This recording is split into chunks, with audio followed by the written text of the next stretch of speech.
The excessive heat is causing those who work outdoors to take precautions.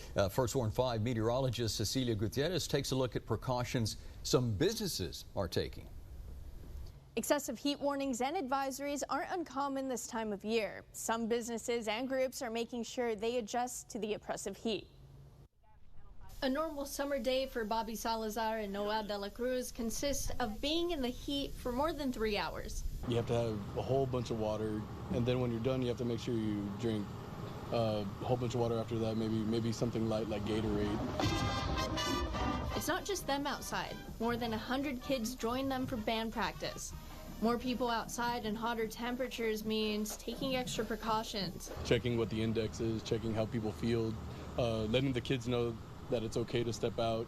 Then we check on them as soon as they step out. Even with water breaks and adjusted practice hours, safety is still a top priority. Even though it's in the evening, it's still plenty hot just because it's Texas. So however, what you would do in the morning for the heat, you do the same for the afternoon.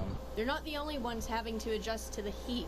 Magic Valley Electric Cooperative Loss Control Manager Vince Macias says the excessive heat means adjusted work hours. From 6 a.m. to 3 p.m. Even with the adjusted hours, it's still hot.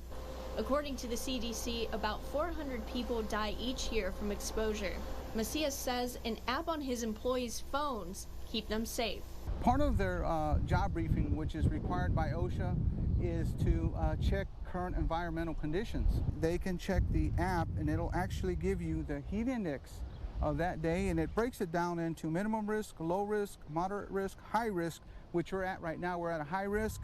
The app also lets his workers know what to do if a heat-related emergency occurs and how long they can work before they need to take a break. He says the app has already saved one life this summer after his men responded quickly to a heat-related illness in June. And the summer heat isn't going anywhere. Heat indices and air temperatures are forecasted to remain in the triple digits for the next week. In the studio, Cecilia Gutierrez, Channel 5 News at 6.